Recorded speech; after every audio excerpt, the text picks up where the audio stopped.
যোৱা 17 তাৰিখে দিনজান সামৰিক চাউনীৰ কাষত ব্ৰহ্মপুত্ৰৰ ঘাটত নাও দুখনত পতিত হোৱা দধিয়াৰ কেইগৰাকীমান ব্যক্তিক পানীৰ পৰা উদ্ধাৰ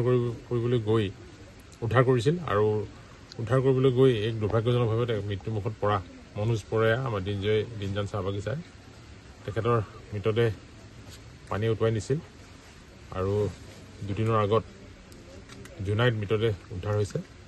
ইতিমধ্যে তেওঁৰ অন্ত্যেষ্টিক্ৰিয়া সম্পন্ন কৰা হৈছে। ঘটনাটো সংঘটিত হোৱাৰ দিনাৰ পৰাই আমি যথেষ্ট উদ্বিগ্ন আছিলোঁ। আমাৰ কেন্দ্ৰীয় মন্ত্ৰী সৰ্বানন্দ সোণোৱাল ডাঙৰীয়াক খবৰ কৰিছে আৰু অৱশেষত তেওঁৰ মৃতদেহ উদ্ধাৰ কৰা হ'ল।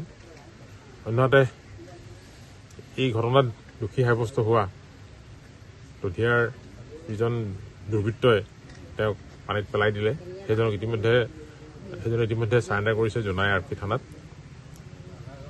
এই লৈ অঞ্চলটোত এটা চেপা উত্তেজনা বিৰাজ কৰিছিলে, মানুহৰ মাজত ভুল বুজাবুজি হৈছিলে।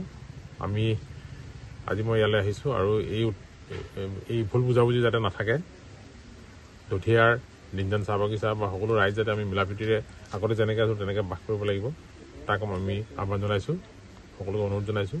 আৰু একে সময়তে অসম চৰকাৰৰ দুৰ্যোগ ব্যৱস্থাপনা বিভাগৰ পৰা পৰিয়ালটোৰ সহায় হিচাপে চৰকাৰৰ নিয়ম আছে, সেই নিয়ম অনুসৰি 2 লাখ টকাৰ যি চেক আজি মই আনুষ্ঠানিকভাৱে মনোজ পৰেয়াৰ পত্নী সীতা পৰেয়াৰ হাতত অৰ্পণ কৰিছোঁ আৰু তাৎক্ষণিকভাৱে এই কামখিনি আগবঢ়াই নিয়াৰ কাৰণে তিনিচুকীয়া জিলা উপায়ুক্ত ডাঙৰীয়াক আমি ধন্যবাদ জ্ঞাপন কৰিছোঁ।